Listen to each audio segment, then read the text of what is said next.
नमस्कार दोस्तों, मेरा नाम है डॉक्टर ताहिर। मैं एक consultant psychiatrist, de addiction expert, sex disorder expert और काउंसलर हूं। मैं दिल्ली के अंदर कार्यरत हूं। दोस्तों, आज हम बात करेंगे अपने ही बाल उखाड़ने की एक बीमारी के बारे में, जो कि एक रेयर डिसऑर्डर है। इसे हम बोलते हैं ट्राइकोटिलोमेनिया। ट्राइको मतलब हेयर, टिलो मतलब बाल को उखाड़ना, और मेनिया मतलब एक पागलपन या मानसिक बीमारी। तो दोस्तों, ट्राइकोटिलोमेनिया अधिकतर एडोलेसेंट या टीनेजर फीमेल्स में पाया जाता है, जिनके अंदर एक इररेजिस्टिबल अर्ज या इम्पल्स आती है अपने बाल उखाड़ने की, जो किसी स्ट्रेस के चलते हो सकता है या कई बार बिना स्ट्रेस के भी ये कर सकते हैं। और फीमेल के अंदर जब बहुत ज़्यादा घबराहट बेचैनी होती है, उसका बाल उखाड़ने का मन करता है। जैसे ही इम्पल्स आती है, फिर वो अपने बाल उखाड़ना शुरू करती है, और जैसे ही बाल उखाड़ लेती है, उसके बाद उसके अंदर एक सेंस ऑफ प्लेजर उसे फील होता है, खुशी महसूस होती है, और जिसके चलते ये डिसऑर्डर उनके अंदर चलता रहता है। और अधिकतर केसेस के अंदर तो स्कैल्प यानी कि हमारे जो हेड के बाल ही उखाड़े जाते हैं, लेकिन कई बार आई लैशेस, आई लिड्स के, एक्जिला, प्यूबिक हेयर भी उखाड़े जाते हैं, यानी हमारी जो बगल होती है, बगल के बाल, या हमारी जो जेनिटेलिया होते हैं उसके आसपास के बाल भी उसमें उखाड़े जाते हैं।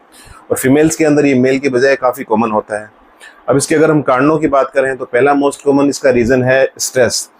स्ट्रेस से किसी रूप में हो, अगर कोई लड़की स्टडी कर रही है तो स्टडी का स्ट्रेस हो सकता है, कोई जॉब कर रही है तो जॉब का स्ट्रेस हो सकता है, गर्लफ्रेंड बॉयफ्रेंड का स्ट्रेस हो सकता है।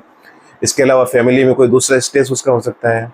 और दूसरा इसका कारण है न्यूरोकेमिकल या न्यूरोट्रांसमीटर का इम्बैलेंस। हमारे माइंड के अंदर जो सीरोटोनिन, डोपामिन होते हैं, उनके इम्बैलेंस की वजह से भी हो सकता है। और तीसरा कारण है किसी फीमेल के लाइफ के अंदर कोई ट्रोमेटिक इवेंट हुआ हो, जो फिजिकल एब्यूज या सेक्सुअल एब्यूज के रूप में हुआ हो, तो उन लोगों के अंदर भी ऐसा बिहेवियर डेवलप हो सकता है। अब दोस्तों, इसकी हम कॉम्प्लिकेशन की अगर बात करते हैं तो अब क्योंकि फीमेल अपने सिर के बाल नोच लेती है या फिर उखाड़ लेती है, तो उसके सिर के ऊपर पैचेस बन जाते हैं बार्डलेंस के। कहीं यहाँ पे गंजापन, यहाँ पे गंजापन, यहाँ पे गंजापन सा बन जाता है, जिसके चलते वो शर्मसार हो जाती है, सोशल गैदरिंग में नहीं जाती, जॉब पे जाना कम कर देती है, स्कूल जाना बंद कर देती है। तो उसका काफ़ी एकेडमिक नुकसान होता है, ऑक्यूपेशनल नुकसान होता है, फाइनेंशियल नुकसान होता है, और इंटरपर्सनल जो रिलेशनशिप है, सोशल जो कॉन्टेक्ट्स हैं, उसके अंदर भी उस पर इम्पैक्ट पड़ता है। और दूसरा, उसके अंदर कुछ मानसिक विकार डेवलप हो सकते हैं, जैसे कि एंजाइटी, डिप्रेशन डेवलप हो सकता है, ओसीडी यानी ऑब्सेसिव कंपल्सिव डिसऑर्डर डेवलप हो सकता है, बॉडी डिस्मॉर्फिक डिसऑर्डर डेवलप हो सकता है। तो दोस्तों, ये थी उसकी कुछ कॉम्प्लिकेशंस। और कई बार क्या होता है, फीमेल जब अपने बाल उखाड़ती है तो बाल उखाड़ने के बाद हाथ में लेकर उसे निहारती है, हाथ उसे मसलती है, और कई बार उसे खा भी लेती है। और क्रोनिक अगर वो ऐसा करती है, लगातार ऐसा करती है, तो उसके पेट में बालों का एक गुच्छा जमा हो जाता है, जिसे बोलते हैं ट्राइकोबेजार, जो कि इंटेस्टाइन का ऑब्स्ट्रक्शन कर देता है, जो कि एक खतरनाक बीमारी है, जिसके चलते मौत भी हो सकती है। तो दोस्तों, ये था ये था ट्राइकोटिलोमेनिया। अब ट्राइकोटिलोमेनिया की अगर हम मैनेजमेंट की बात करें तो मैनेजमेंट के अंदर जो मेडिकेशन जो पार्ट है, उसके अंदर हम एंटी डिप्रेशन ग्रुप की मेडिसिन देते हैं, जैसे फ्लोक्सिटिन, क्लोमिप्रामिन वगैरह देते हैं, जो कि काफ़ी लंबे समय तक चलती है। और इसके अलावा जो काउंसलिंग है, उसका काफ़ी अच्छा रोल है। काउंसलिंग के अंदर एक इसमें काफ़ी गोल्डन टूल है थेरेपी का, उसे हम बोलते हैं habit reversal therapy. Habit reversal का मतलब है दोस्तों, जब उसकी हैबिट पड़ जाती है अपने बालों को उखाड़ने की, तो जब भी उसके मन में इररेजिस्टिबल अर्ज या इम्पल्स आती है कि मैं अपने बाल उखाड़ लूँ, उस समय हम उसे सिखाते हैं कि अपने हाथों का प्रयोग किसी हेल्दी मैनर के रूप में करें। जैसे जिस समय उसमें बाल उखाड़ने की इम्पल्स आए, तो अपने हाथ में कोई स्पंज की बॉल ले ले और उसे पंप करते रहे। उससे क्या होगा, उसका दिमाग उस तरफ से डाइवर्ट होगा। ऐसे कई मैनर्स, हम ऐसे कई टेक्निक्स से सिखाई जाती है हैबिट रिवर्सल के अंदर।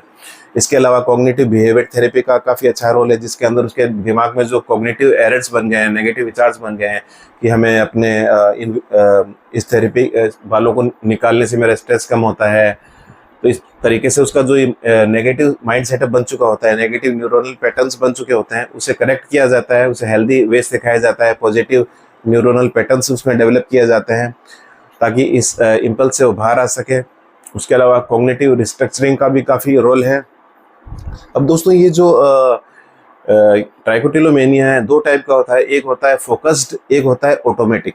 फोकस्ड में क्या होता है कि जैसे किसी फीमेल के मन में कोई स्ट्रेस आता है, तो उस स्ट्रेस के चलते वो अपना बाल उखाड़ना शुरू कर देती है, फिर बाल को उखाड़ती है, हाथ में लेती है और देखती रहती है। यूं करके ये सिलसिला चलता रहता है। और दूसरा होता है ऑटोमेटिक। ऑटोमेटिक के अंदर क्या, स्ट्रेस का होना कोई ज़रूरी नहीं है। पेशेंट कोई भी काम कर रहा हो, वो काम करते करते अपने बाल यूँ खींचती रहती है और बाल यूँ करके निकालती रहती है, और उसे पता भी नहीं चलता। तो ये इसके दो टाइप पाए जाते हैं। अब दोस्तों, ये जो ट्राइकोटिलोमेनिया है, ट्राइकोटिलोमेनिया के अंदर पेशेंट इतना ज़्यादा वो हो जाता है, सोशली आइसोलेटेड हो जाता है, उदास रहने लग जाता है। उसे पता होता है कि मैं ये सही नहीं कर रही हूँ, उसके बाद भी उसका अपनी इम्पल्स पर कंट्रोल नहीं होता और वो रेगुलर अपने बाल उखाड़ती रहती है और धीरे धीरे उसके बाल गिरते रहते हैं। तो कई बार वो स्किन के डॉक्टर को भी दिखाने जाते हैं, लेकिन स्किन के डॉक्टर को दिखाने से ज़्यादा अच्छा साइकेट्रिक कंपोनेंट है, क्योंकि स्ट्रेस के चलते वो ऐसा कर रही होती है। और ये जो हेयर लॉस होता है ट्राइकोटिलोमेनिया में, और एक जो जनरलाइज्ड हेयर लॉस होता है जिसको स्किन के डॉक्टर अटेंड करते हैं, उन दोनों में एक डिफरेंस होता है। जो जनरलाइज्ड हेयर लॉस होता है उसके अंदर क्या है, पूरे स्कैल्प पे जगह जगह से एक साथ बाल गिरते हैं और बाल जड़ के साथ गिरते हैं। जबकि जो ट्राइकोटिलोमेनिया का पेशेंट होता है उसके जो बाल होते हैं वो बिना जड़ के गिरते हैं, यानी कि जहाँ पे वो पैच बनता है उसका वहाँ पे थोड़े थोड़े बाल रह जाते हैं, बालों की जड़ें रह जाती है और अनइवन लेंथ के बाल दिखाई देते हैं, जिसे देखकर कोई भी अंदाजा लगा सकता है कि ये बाल उखाड़े गए हैं। जबकि जो नॉर्मल हेयर लॉस होता है उसके अंदर पूरा स्कारिंग एलोपेशिया डेवलप होता है, मतलब एक पूरा बाल्डनेस का, गंजेपन का एक पैच बन जाता है। तो उनको देखकर क्लिनिकल एग्जामिनेशन करके आराम से अंदाजा लगाया जा सकता है कि ये बाल्डनेस कौन सा वाला है, ट्राइकोटिलोमेनिया के कारण है या फिर नॉर्मल हेयर लॉस है। और दूसरा, उसके बाद पेशेंट की हिस्ट्री ली जाती है जिसके अंदर उसका स्ट्रेस का या फिर अनकॉन्शियस माइंड में कोई कंपोनेंट है, कोई भी अब्यूज का कंपोनेंट है, कोई फैमिली स्ट्रेस है, ऑक्यूपेशनल जॉब का स्ट्रेस है, वो पता किया जाता है। उसके बाद उसका ट्रीटमेंट किया जाता है। तो दोस्तों ये था ट्राइकोटिलोमेनिया, उसके सिम्टम्स, उसका मैनेजमेंट। तो अगर आपको अपने आसपास ऐसे कोई सिम्टम्स दिखाई दे या फिर ऐसी कोई फीमेल या कोई ऐसा मेल भी दिखाई दे जो कि स्ट्रेस के चलते अपने बालों को उखाड़ रहा हो, या उसके बालों में से पैचेस डेवलप हो गए, वो आपको बता नहीं रहा हो, पर ऐसे अनइवन हेयर के पैचेस डेवलप हो गए जिनको देखकर ऐसा लगता हो कि ये तो उखाड़े गए बाल हैं, तो आप उसे, उसके घर वालों को सलाह दें कि किसी मनोचिकित्सक से मिलें और प्रॉपर टाइम से ट्रीटमेंट लें और आराम से इसका इलाज किया जा सकता है। ये टोटली क्योरेबल है। तो दोस्तों उम्मीद करता हूँ ये वीडियो आपको पसंद आया होगा, आप इसे अपने दोस्तों और रिश्तेदारों तक शेयर करेंगे और मेरे चैनल को सब्सक्राइब करेंगे। तो दोस्तों आज के लिए इतना ही, फिर मिलेंगे एक नए वीडियो के साथ। तब तक के लिए नमस्कार।